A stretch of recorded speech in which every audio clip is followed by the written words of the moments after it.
I think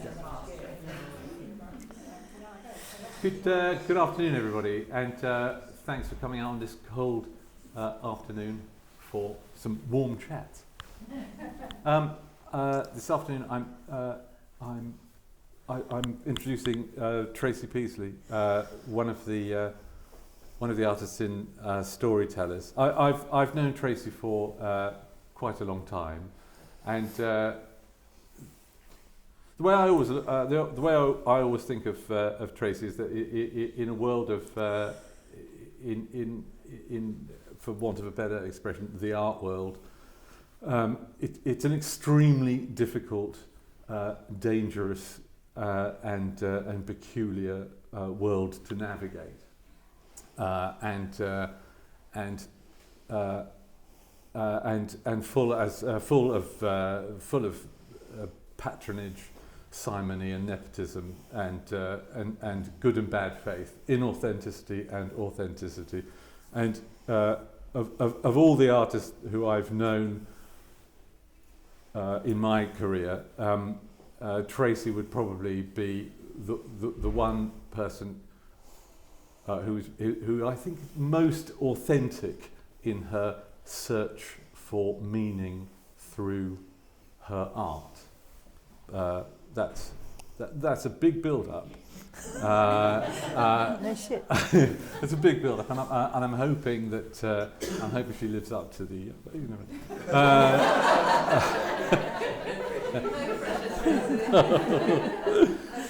So what I thought I'd do is start directly with the work itself that you're showing here in this show. So can I ask you first of all?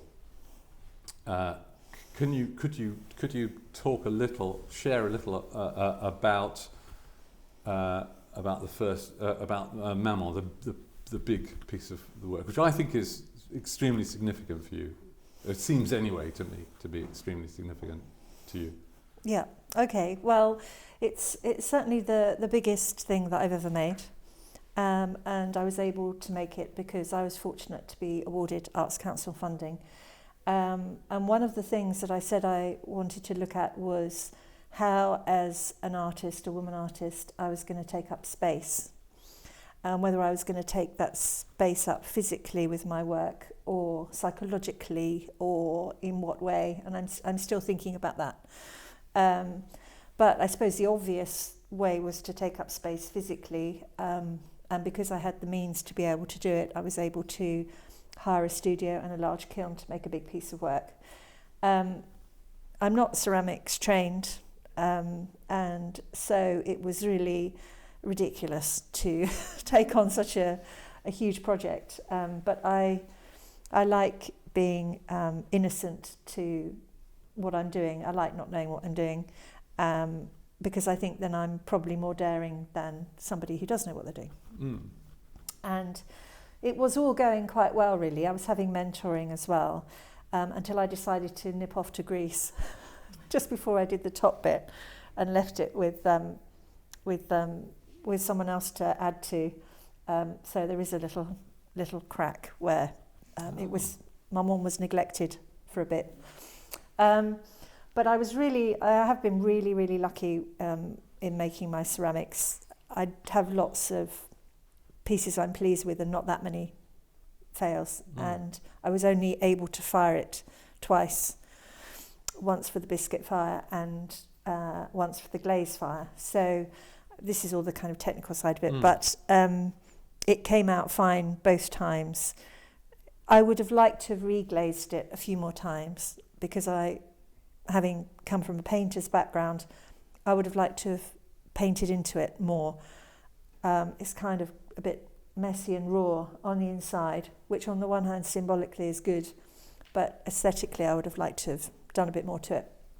But I just had one shot, so that was that. I had this idea that I was going to make this many-breasted form, and it's not a new idea. It's the goddess, and I always forget her name, but there are ancient models of many-breasted figures. also Louise Bourgeois did a costume of many breasts, and also a kind of cave-like thing that you could kind of look like you could crawl into. And but I needed to make one for myself, and I could have one for myself, so I made one. Really enjoyed making it and making the forms. So that's the front of it. A surface which would be abundant and generous and go on giving and be all enveloping, and a kind of a maternally warm object. Now, as I was making it, I had to think about how I was going to make it, how it was going to stand up, and during the process it kind of morphed into this thing that almost became like a cave. And so on the flip side of Maman is a kind of chamber of hell, really, which I didn't really think much about, but I have had in my mind often the image of being in a cell of some kind, almost like a medieval prison cell, and scratching out my truth into the wall and saying the things that were never spoken. The most terrible truths, and being completely insane and being close to death and scratching them out on the wall. And I'm very interested in prison art, where that's often done with stitch, actually, into clothes and things. So I gave myself permission to scratch whatever I wanted to into this inner canvas. And actually it's a lot harder than one would imagine, because I would write things. So I would write things about, I would write the names of people who raped me, for example, or really, I have to say this might be triggering this, better say that quick so you can make a run for it. Things, abuse, acts of abuse, actually wrote their names into the, and then rubbed them out again. Tried to draw things and then rub them out again. And I couldn't actually just let them stay there. So even though I'd given myself permission to do that, I couldn't do that. So then there's lots of covering over. So we were talking earlier about the truth and storytelling, and there is a true story somewhere. There's my true story, or what my sense of the truth, but it might be expressed in a way that nobody else understands. So it might be symbolic, or it might be as blunt as carving something out. So that obviously that took me on quite a journey, doing the inside. But it also really, this really stays with me as well, that it's really exactly like the toy cupboard under the stairs when I was a child, where I'd get all the toys out and sit in there and close the door. So it's very much a sort of safe place, and people do want to get in it. And that's why I put the fur, that's why it's on a rug, and that's why the fur's inside, because it's also a place of sanctuary. And that made me think about my mental health and whether or not my mental health was a place of sanctuary. That by staying mad was a way of, there was a kind of security in that. So it was, my work demanded a lot of me, and witnessing it evolving, even before anybody else witnesses it, was asking a lot of me. Good heavens. So this piece, the Mammal piece, and I'm assuming named Mammal, is there a connection? Why is it Mammal? Well, Maman is mother, I think, in French. Yeah. And I suppose it relates to all the other sculptures that have been called Maman as well. I see, okay. Tracie Peisley made an enormous Maman, I think it's in Oslo or somewhere. It didn't really matter to me that other people had done it. Sure. Yeah. I always like to feel like I'm a pioneer when I make my work, as if I'm the first person to ever do it. But I can't remember, because I have a lot of dissociations. I can't remember. I think when I was making it, my mum had died. But was she wasn't French? No. You never called her Mammal? No, because I was making it, and I was going to. I did try to make a head for it. It was because the maquette I made has a head. Right. And I was trying to make the head, and I made the head, and I finished it, and when I finished it, I realised that it was. Sorry, this might be really upsetting and shocking, but it was my mum when she was dying, and literally she was like, her sort of. It was exactly the same. I'd literally made that, and I thought I can't put this on my piece. Right. So I don't even think I have that piece. But I made a kind of aura thing around the face, and I put that around the collar of the top of it. But I couldn't put the face on top. And also, everything that's in that piece doesn't belong to my mother. Yeah. It's complicated. Yeah. She's not responsible for everything that happened to me. So it's not just about her, but maybe I see the Maman as a wished for container of everything. So it symbolically contains everything. And it seems to contain the thing that strikes me about what you were just saying was that there's a duality. You started out by saying you wanted this sort of surface of with the many-breasted figure, you wanted sort of soft, or you wanted, but then on the inside there's hell. Inside is the refuge place. Yeah. So there's a sort of duality, isn't there, and a kind of contradiction that the refuge place is not, or maybe what happens beyond the surface, beyond the apparently loving surface, is pain, is hell. Yeah, I mean, it really reminds me of it was in the 1980s where there were what they were called the dirty protests, where prisoners were. Yeah. And I saw a painting of that in the Hard Won Image exhibition by Richard Hamilton. Hamilton. And I really felt like I was putting my shit on the inside walls. But also within that there is a drawing of a cartoon character, which my mum taught me how to do, a very simple drawing.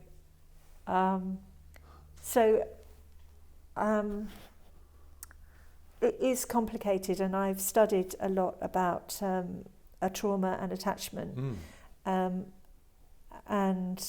it's complicated for children. Yeah, we were talking about this just now, where pain and pleasure being confused or being twisted around. Yeah, so there is safety in trauma if there isn't safety anywhere else. Yeah, sure. If you see what I mean. Yeah. And I suppose with my creative process, it's not that it's intellectually thought through and then made. It's felt and made, or it's not even felt. I might be in a state of complete dissociation and it's made. So there is, as I said, a true story in there somewhere. It's like a sort of exploratory. It's an exploratory activity, is it? I mean, you proceed in a state of unknowing, and then gradually know things or understand things, perhaps. Yeah, sometimes with complete horror. Yeah, Complete absolutely. horror. At the moment, I've got this feeling of pulling out all these reels and reels of, oh my God, like more and more. Yeah, It's like absolutely. there's this big long coiled thing that's inside me Yeah, that wriggled and wiggled inside her, yeah. just like pulling it out and then looking at it and thinking, oh God, look at all this stuff. It's been in there all this time. It's also reminding me a lot, the way you're talking about it, also reminds me a lot of certainly the fact that probably needs to be reiterated, which is that you are a multimedia artist in the sense that you do lots of different things in lots of different ways, in a sometimes quite confusing way, that all of a sudden there are drawings, all of a sudden there are paintings, it's like and extraordinary kind of performance pieces. And Maman seems to be something where those things all coalesce into one activity, and you've got this object that remains. And also interesting that you don't really seem to be thinking of the object as being finished. It doesn't seem to be a final piece, or you'd like to carry it on. Yeah, I don't. It's not a piece I feel secure about. Yeah. And obviously, I knew that I was going to be doing this talk, and I was trying to think about it. And it's complicated. There isn't a clear text for me to read from in my mind about it. Even though I have been living with it as well since I made it, literally in the living room. Yeah. It's sort of been there, and maybe it kind of accrues meaning. The more you look at it, the more you think about things. And have you found other people's opinions or other people's responses to it have changed your responses to it? Well, I was shocked when anybody who came round, the first thing they do is jump inside it And sit in it. Yeah. and start going. Yeah. Selfies. Yes.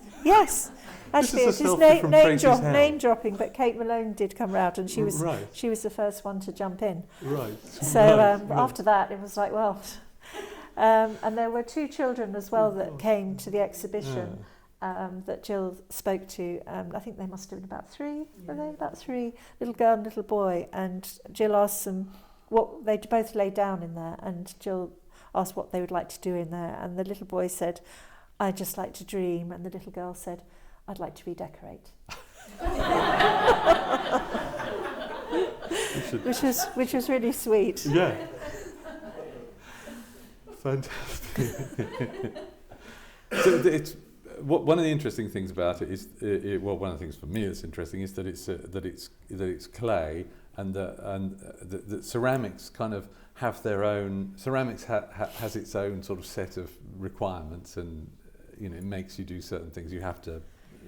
You do seem, to me anyway, to push the requirements quite a long way, but they still, it is still this great sort of lump of ceramics that, if it falls over, it breaks, and that's the end of it.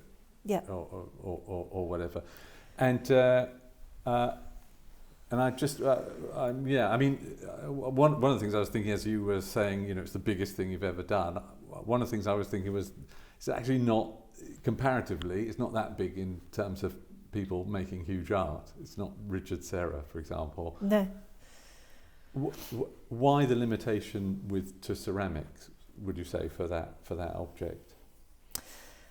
Well, I did think about making it as big as a house, because somebody said to me, "Oh God, I just want to hurl myself at it and crawl all over it." And I thought, yeah, it reminded me of that slide at Dreamland, that goes like that. I don't think, even though I said I wanted to take up space as a woman artist, to actually have the audacity to say, I'm going to ask for funding to make that as big as a building. I couldn't actually do that because it would seem too grandiose somehow. And also, it's to make something intimate that big. Yeah, it's a bit of a mind stretch. Sure. Yeah. Yeah, it's big enough. Yeah, but why ceramics though? Why that particular strange medium? Well, I suppose I trust the materials, really. Mm. Again, it's about trusting the materials, and even though that I don't know that much about it, it seemed like an obvious choice. And the history of ceramics being vessels and containers. Yeah. There's that, isn't there? There's that as well. But it doesn't. But the thing about it, though, is it doesn't. Like the outside of that piece it may look. The thing I always find interesting about ceramics is that they kind of look, or they can, particularly especially some of your pieces, like the other two pieces that you've got in there, they look incredibly attractive. They're kind of almost mouth-watering in some ways. They're kind of, the colours are so lovely and they're so shiny and there's a sort of heaviness about them, all those sorts of things. But in reality, it's quite dull matter, isn't it? Maman is not a pleasant surface. In fact, it's not a soft and loving surface. It may appear to be, but it isn't. It's hard. You do that and it makes a dinging sound. Yes, a bit like the is it the Bowlby experiments with the wire cage and the monkeys? Oh dear God! Yeah, right. Yeah. So there was the cloth mother and the wire cage mother, and they did experiments on which ones the monkeys did best on. They didn't do particularly well on either. But the one that had the piece of cloth, that's all that was offered really in terms of comfort, the monkey. Yeah. That one did better. Yeah. Was less screwed up than the other monkey that really didn't. Yeah. So, yeah. But it may be, I wonder whether, and that would be the question I'd ask about the smaller pieces, because I wonder whether making them on that sort of scale and smaller and more sort of handleable and more, that it brings a detachment to it. It brings a detachment to the experience of the object. You're kind of putting a layer. There's a layer between you and the thing. I feel really close to the work when I'm making it, and particularly the two figures, the size of those figures. They're very sort of doll-like. I was a doll girl. I loved my dolls when I was little, and Space, the one with the big moon head. Before the stand was made, she couldn't stand up, and I would be cradling her like a doll, which is all a bit weird. But I feel very, very. I suppose I want to express something which is close to intimacy as possible, whether it's pleasure or terror, the intimacy of that moment. So with the blister, for example, it was to express as closely as possible the pain that I felt in a visual way. And even though I don't overthink it, I just think, well, I don't overthink it. It might look ridiculous, but I don't care. This is how it feels. And then I expect this thing to stand up. And quite often my pieces are kind of teetering about and need some additional support because they can't stand up. But that is the crux of it, really, being really precarious and vulnerable, but still standing.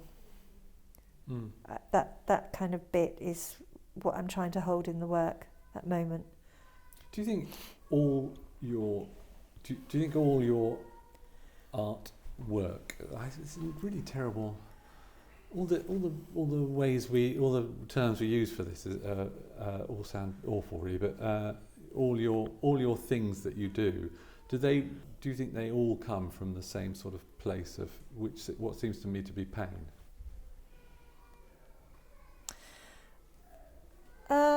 Pain, and also maybe and I was hearing the children screaming in the back. Whoa! Don't do, it's so terrible. Definitely a place of pain there. Yeah. Chorus of screaming children in the background. I think there's a lot about longing. I listened to something recently about Philippa Perry, and by Philippa Perry. Oh, and, okay, yeah. and she was talking about longing and being addicted to longing. And I think I was brought up with that longing because my father was always a workaholic. So we were all longing for him to come home. My mum was longing for him to come home. My sister and I were longing for him to come home.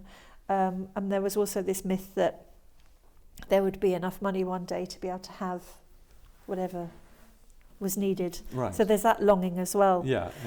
And when I was considering a lot of unrequited relationships, there's longing again. Yeah. There's more longing, and it was like, yeah, right, of course, Philip is right. It's all about the longing. So I'm not sure if it's just pain or if it's longing for that remote, unobtainable thing to come. There's a literary theory, I think, about a poet. I think it's Edmund Clare. I think this is right, but where he has a sort of nostalgia, but a nostalgia he constantly expresses a nostalgia, but in fact it's a nostalgia for something that never existed, and he kind of is aware that it never existed.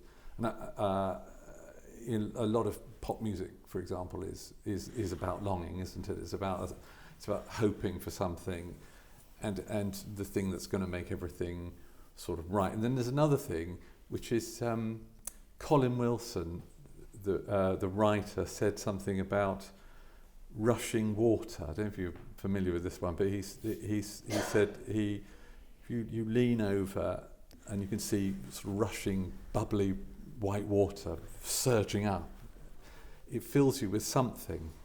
But what is it? You can't drink it and you can't swim in it. There is nothing. What is the longing? What is the thing that you have? Do you think that is what pushes you along as an artist? What you're constantly in search of? This unattainable thing. This is could debate this, but I think wanting is better than having. Yeah. When you want something, it has more power than having it, which involves responsibility, doesn't it? Yeah, but the strange thing is that when we do these things, we make an object, don't we? I mean, we actually make it, and we can have that object, that thing of longing. Yeah, no, I love that, and maybe that's why I really like my work. And I do feel I'm dining out on longing. Yeah. I mean, it isn't always comfortable. But no. I mean, making those breasts for Maman was extremely pleasurable. And that whole process of making it was pleasurable, really, except glazing it, which was a bit boring. I don't really do boring. Why was it boring? Boring and waiting. God. You have to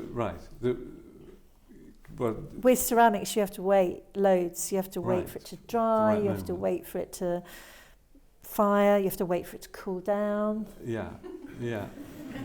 Just like, I don't really do deferred gratification, but I've had to, because if I don't, everything just busts. So you have to wait or bust. So you're kind of constantly in a state of longing, or constantly in a state of it's going to be all right at the end, or there's going to be a place that's right. Is that right? Would you say that? There's a song's coming up in my head, there's a place for us. Da, da, da. Yeah. I mean, I don't know if my pieces are going to work, any of them, when I'm making them, especially as, even though I know in my head, you must start with the feet, Tracie, because otherwise things are never going to stand up. I know not to start with the head, but I still seem to start with the head. So I don't have the arrival lounge, if you like, in my head, but I do know that they'll get to a point where it will either work or it won't work. And I was very pleased with Blister. I was very pleased with Space or Spacer. It took me a while to get used to the Spacer piece. I didn't recognise. I think, I'm working from my unconscious, and sometimes I make things which I don't recognise. I've got no prior knowledge of. And sometimes as an artist, I think we don't recognise when we've done something good or interesting because we've never seen anything like it before, or we've certainly never done it ourselves as an artist. And then after a while, it's like, yeah, actually, that's got something. Yeah. There's I remember seeing a cartoon some time ago, which I think about quite a lot, which is he basically is an art critic, and he says my trouble is I know everything about art and I don't know what I like. It's like a reversal of the. This is one of the problems of being an artist is we do it because we love doing it. So we look at lots and lots of art. And then we do stuff, and then things emerge, and you think, I really like this, and then you realise the reason you like it is because you were looking at exactly that painting, but somebody else did too, in a magazine 2 weeks ago, and so on. You've described yourself as an innocent, or somebody who proceeds in innocence.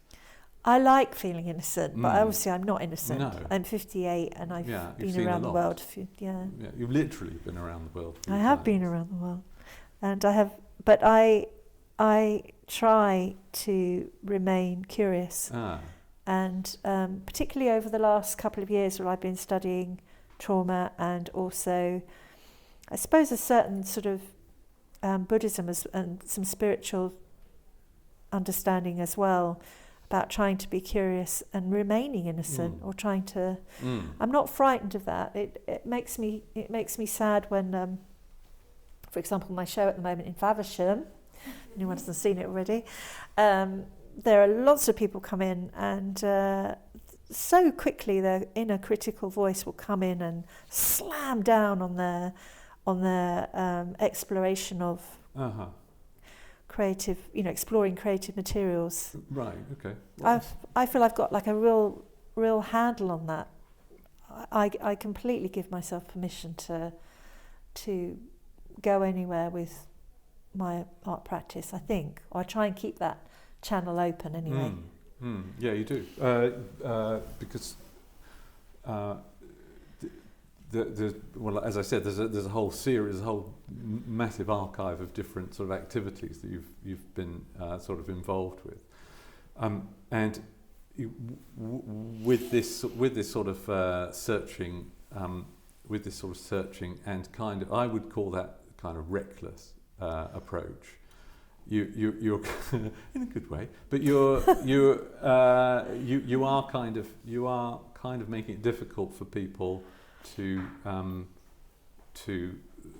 invest, to see you as a product, as a safe product to invest in. Oh well. I was talking to my gallery dealer the other day, and he said the definition of a successful painter is somebody who works out a successful painting and then just keeps painting it. And that's like the reverse of what you've ever done, isn't it? Yeah, that sounds like death to me. Yeah. I think I've talked about this before, about liberty, really. And I don't think there are many ways in life that we have our liberty, where we're controlled in lots of ways. So it's the last freedom. I think somebody said that, maybe it was Viktor Frankl. Our last freedom is to choose our own way, to have choice about how we're going to respond to something. And so if I had the choice between, say for example, Maman took off and everybody wanted Maman, I think I would, or I could carry on making whatever I wanted. Tough call if I was being offered loads and loads of money, but I think I would still keep my liberty. Total liberty of expression. Yeah, I always worry I'm going to run out. I just, it's a bit like when you first learn to orgasm, that feeling like, oh God, what if I forget how to do it? Better do it again just in case I forget. There's still that feeling. Anyone identify with that? Anyone care to? Yeah, I guess. I don't know what that means. But, oh God, no, I had a question and you completely bloody ruined it. I know you, yeah, that. You're allowed to pause, you told me that. Okay, yeah. Oh, I've got to pause anyway. Changing the batteries, thank God. That's a pretty apt thing to say. Is there anything safe with you? Well, I don't think that... I think if I was going to do anything really really shocking and avant-garde, I probably would have done it by now. But having said that, I've had this little thing going on in the background, which, because I had a mentor who said to me, I don't want you to censor anything, nothing, not your writing, not your drawing, not your sculpture, nothing, don't censor anything. I want to see all of it. And so that's quite a gauntlet to lay down. I started to put different thoughts and pictures and in something, I put it on Instagram because it's a place where I can store stuff and see it easily in one place, and I called it Peisley Memoir. And I'm going to make a book with those pieces in, except that it's now 600 and something pieces, and I'm just at the moment pulling some out to send off to a publisher. Yeah, and that's a challenge. That is a really big challenge on what to not censor. Well, what I decide to reveal. I see. So to archive, basically. Yes, but it's also I want the book to be like to curate. Yeah, that's it. So it's going to be a series of books which will be art pieces in themselves. Right. And there'll be things that I'll think, and I might think just before I go to sleep, or and I don't question whether or not they're interesting intellectually or anything else. I just write them down. And often they're really raw things. Because of my mental health, I often have suicide fantasies, and they're very detailed. And I want to say something about that experience, but in a way that can be said in one phrase, or just sort of like crude and childlike, like I want to kill myself to see who turns up. Really blunt. Again, it's getting us searingly close to the crux of the feeling, and then sharing that. Yeah. And the reason I want to share that is because I feel a sort of responsibility. If I do that, then maybe other people can say, do you know what, I've always felt like that. But it's not that I've got anything more profound to say than anyone else. It's just that I'm being open about it. Yeah. Can I ask you something about your development over the years? So I sort of remember you at Bath being terrifically ambitious, and in fact I remember you saying, you should be going to London to see the galleries every month at least, and so you seem to me to be pretty engaged with the art scene or the art world or an art world, and how did you develop from that person to now? Where were the how did you move along? Well, it was just part of what I did with my friends, was to go and see art all the time, and where I found the energy to take in 10 shows or whatever it was in London. It was exhausting. Yeah. But also I didn't stop there. I went to America on my own, not having travelled. Wow. I walked into the big galleries in downtown Manhattan with my slides and said, yeah, the doors are just like enormous. Wow, yeah. And walked in and said, hello, I'm Tracie Peisley from England. This is my work. And I was extremely, I've got an extremely frumpy pictures of me. I was extremely frumpy and unconvincing as, as the next whatever. So what the hell happened? I mean, did they look They at your did look at slides? them. Yeah. Yeah, no, they did look at them. And I rang up Nancy Spiro, late Nancy Spiro. Yeah. And I said, I'd really like to meet you. And she said, well, come and have tea with me in my exhibition. So I did.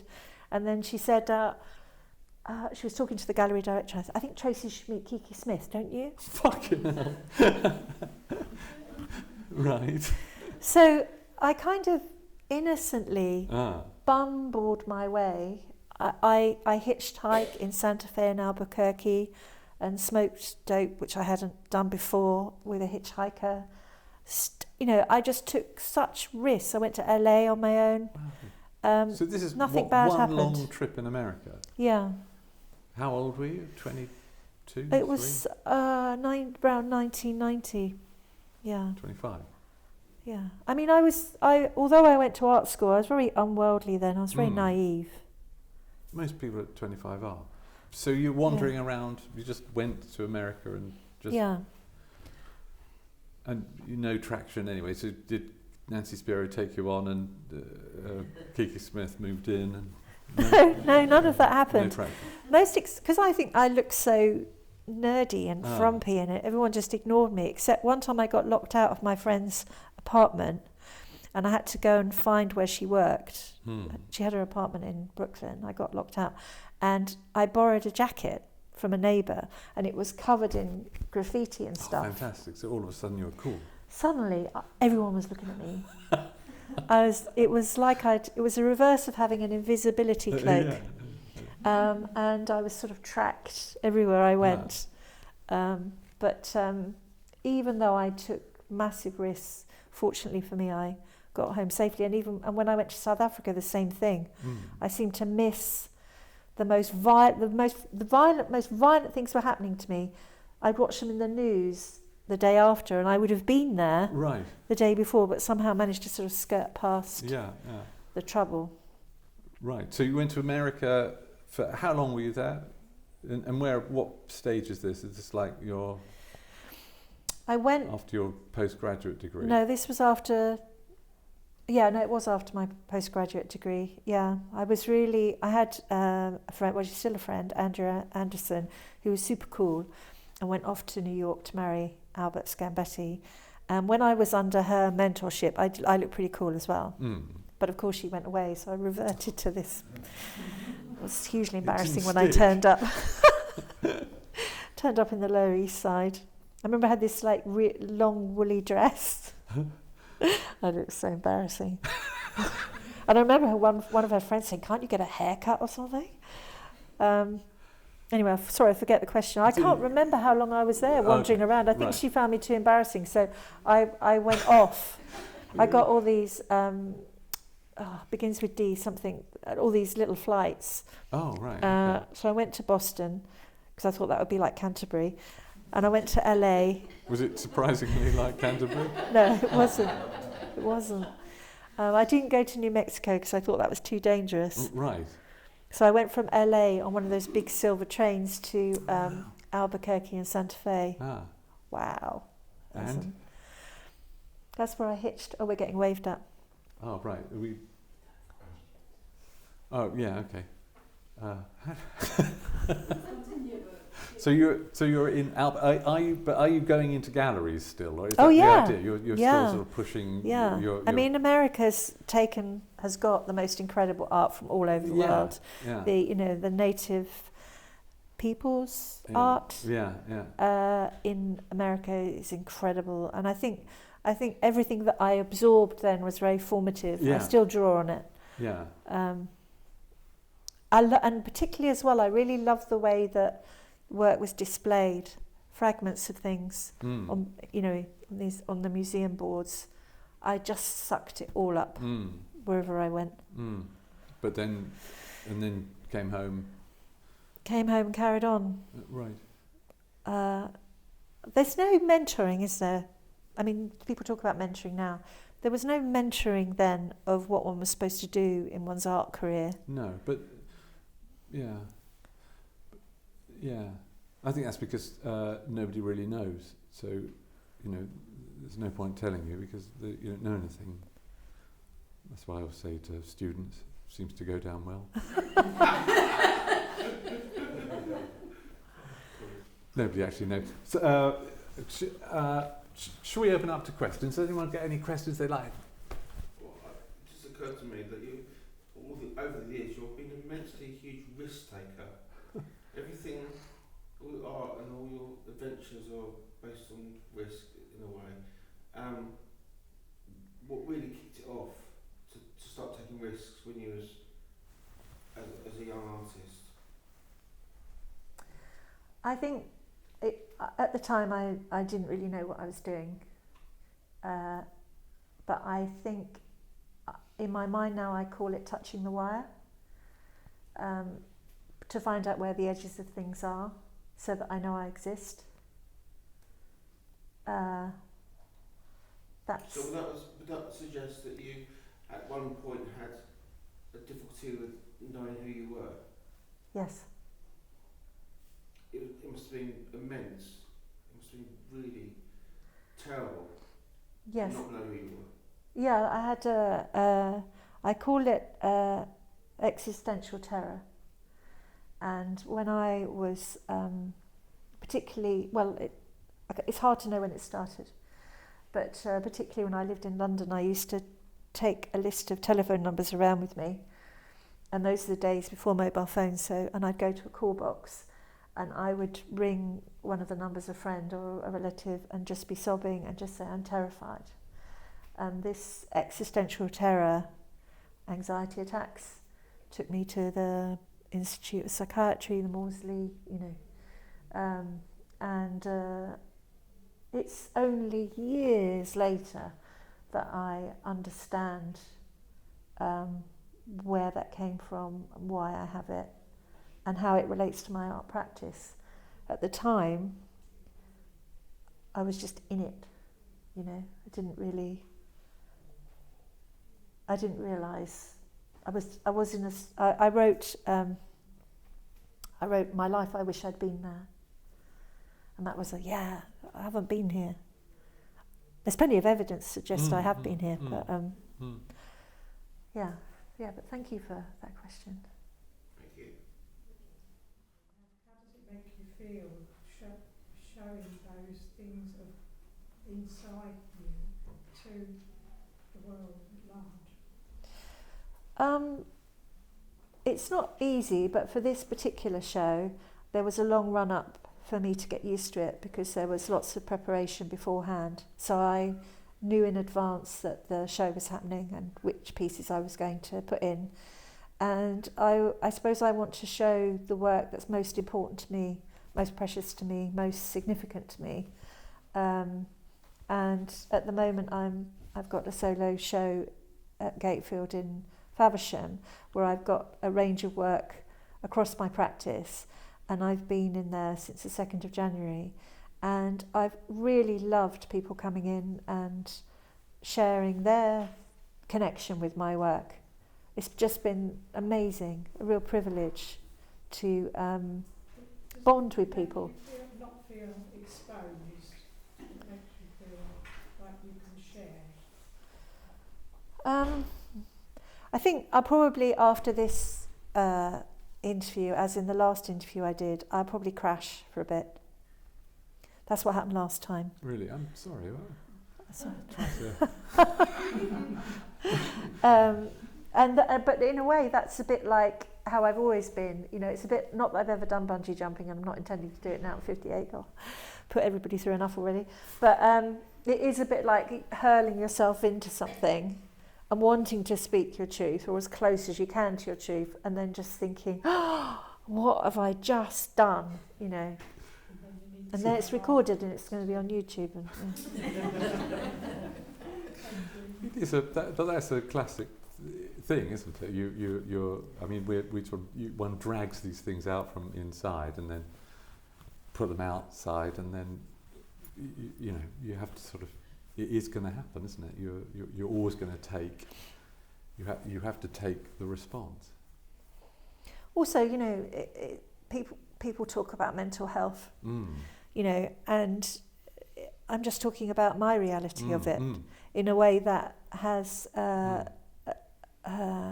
isn't just a term. It's a reality. Yeah. It's just my version of what it looks like. Yeah. And I always think when women in particular do something, they do it for every other woman. They do it for everyone. So when one person does something courageous, because sometimes I do feel I'm being courageous, then they're doing it for everyone. It's just like saying to everybody, I mean, obviously not everybody's going to relate to me or my work, but for some people it will be, hopefully it will give a sense of, yeah, I get that. Yeah, absolutely. More questions? It's not really quite it's so complete. That was really eloquent, thank you. You're in my tribe. Yeah, thank you. Yeah, it's a tough road. It's like, how do you find a guru? How do you find a mentor? I think, you know, if you find your own authenticity, and you can trust in that, then you're there. When I was hearing you, I'm just so grateful. Yeah. Thank you. I can just imagine this fierce, huge Mother Earth, whatever, goddess, saying, "Do you want me to tell you about motherhood?" You know, I mean, what's wrong with having a baby and making work about having a baby? That's fine. You talk a little bit about sort of how you feel about your own creative sort of impulse and whether you always trust it. I think that I've learnt to trust it more and more, but I've been colouring in since I was a child. And I wrote, actually, I remember writing, "It's the safest container I know." I selfishly guard it as well. You know, I think the only rival to it has been actually being a mother. And I have to think, must remember to parent today.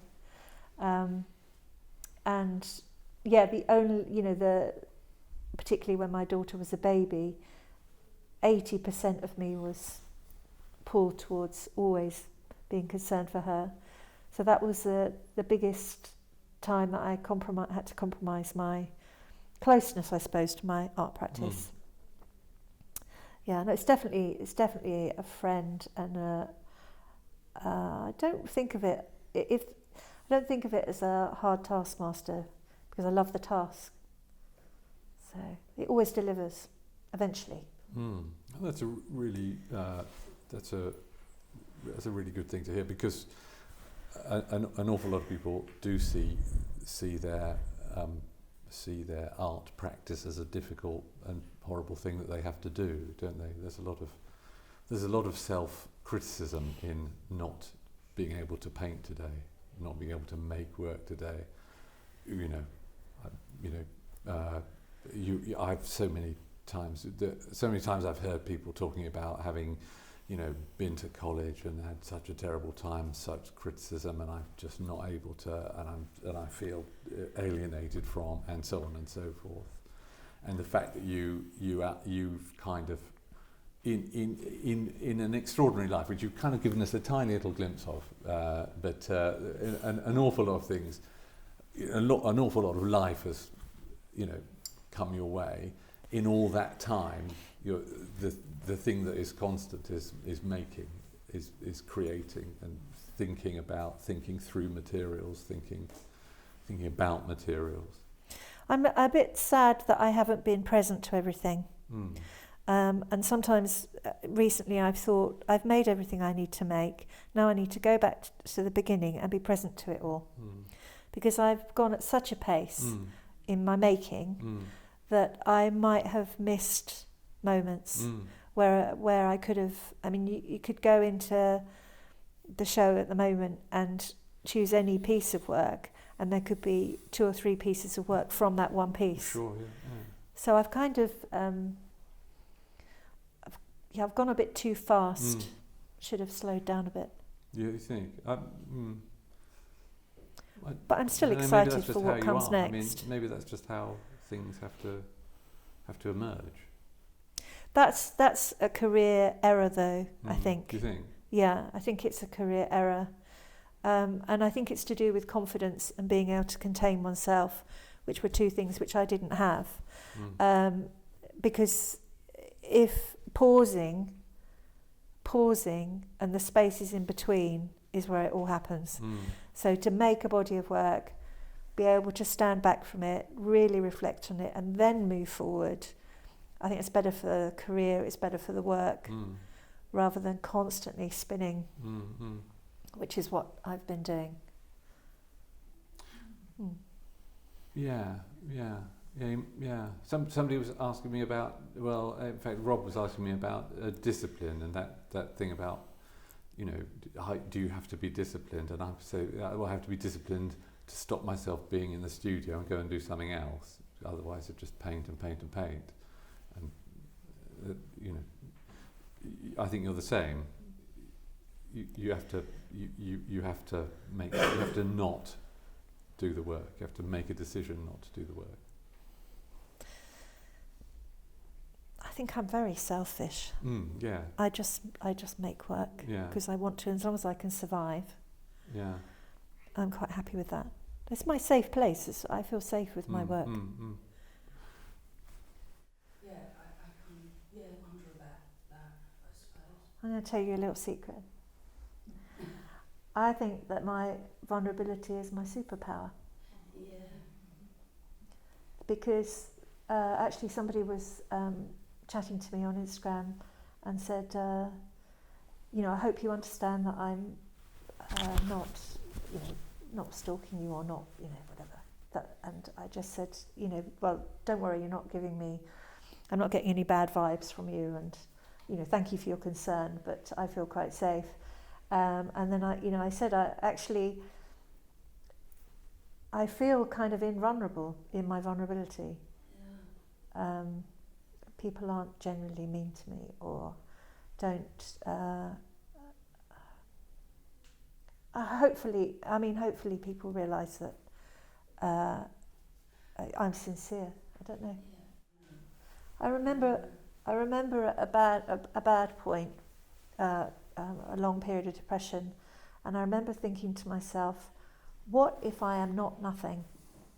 What if I am not nothing? If I'm not nothing, then I'm something. And then if I'm something, then what am I going to do about that? What does that then mean? That means then I've got the responsibility of being something. And what's that something going to be? But it just felt like a real sort of epiphany, asking myself that question. What if I'm not nothing? There's a safety in kind of being nothing. And there's lots to take responsibility for if one decides to be something. But luckily for me, I've got the identity of being an artist, which I'm very lucky to have. Thank you, Tracie, for an incredibly illuminating conversation. Okay, thank you. Thank you for coming.